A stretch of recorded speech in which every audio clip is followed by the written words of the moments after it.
Terima kasih. Assalamualaikum warahmatullahi wabarakatuh. Selamat sore, salam sejahtera buat kita semua.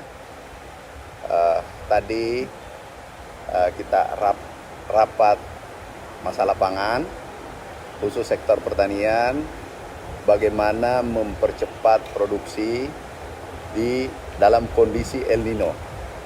Sekarang pertanaman ini mundur 1-2 bulan. Sehingga kami harus melakukan akselerasi tanam agar tahun depan ini bisa kita menekan impor insya Allah. Nah, yang pertama adalah daerah irigasi, lahan yang beririgasi 1-1,5 juta hektar, kita lakukan pertanaman secepat.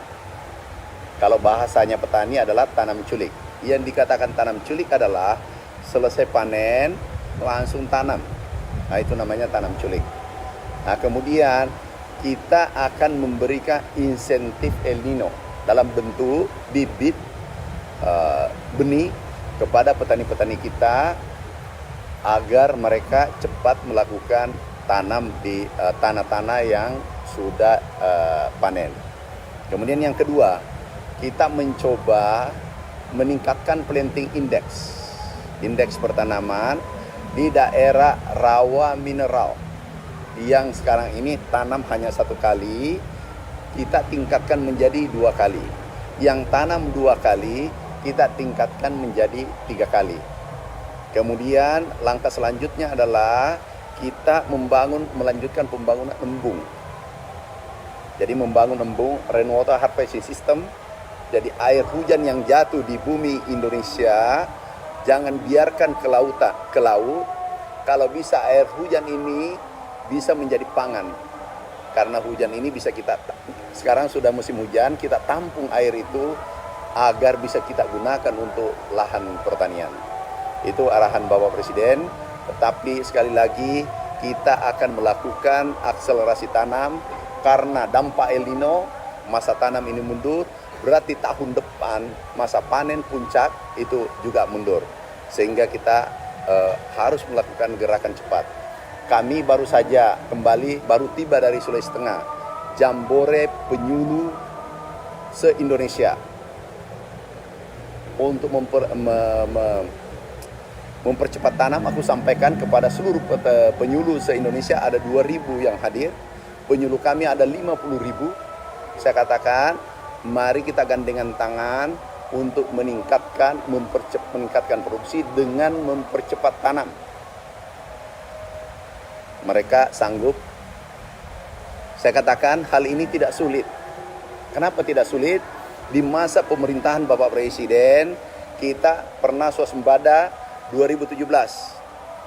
Tidak ada impor beras medium. 2019 nggak ada impor beras medium. 2020 tidak ada impor beras medium.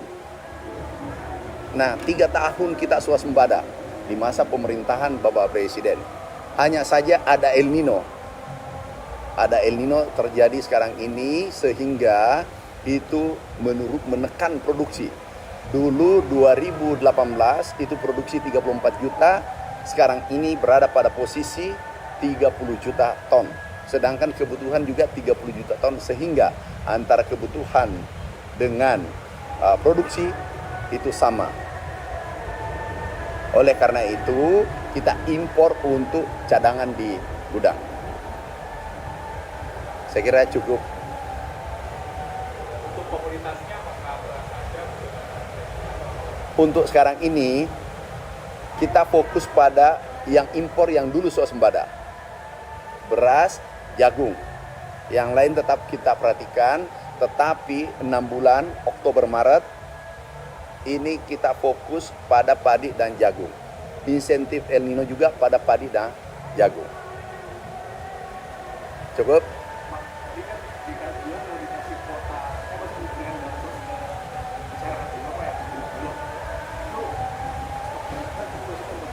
Saya kira cukup. Stok kita cukup. Karena sekarang mulai tanam. Yang kita tanam sekarang insya Allah panen di bulan Januari, Februari. Yang kita tanam sekarang nih. Sekarang tanam berlangsung karena semua daerah irigasi kita melakukan percepatan tanam. Yang dikatakan, saya ulangi, yang dikatakan percepatan tanam adalah selesai panen langsung tanam. Kita olah langsung tanam. Itu juga murah biayanya. Kenapa? Rumputnya tidak ada, masih bersih, kita ngolah langsung tanam.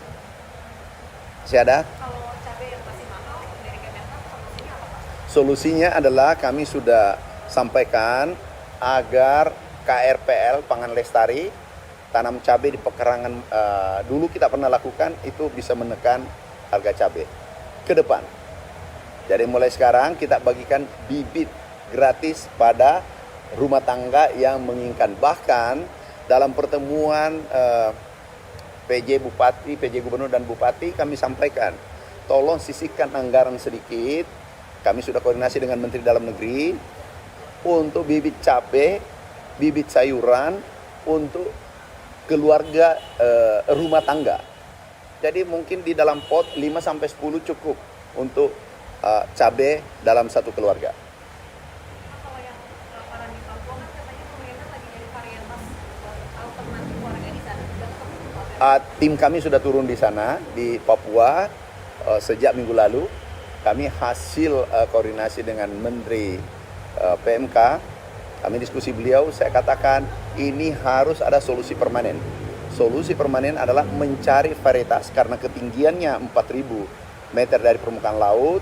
Ini harus kita mencari bibit yang bisa tumbuh pada ketinggian 4.000 meter dari permukaan laut.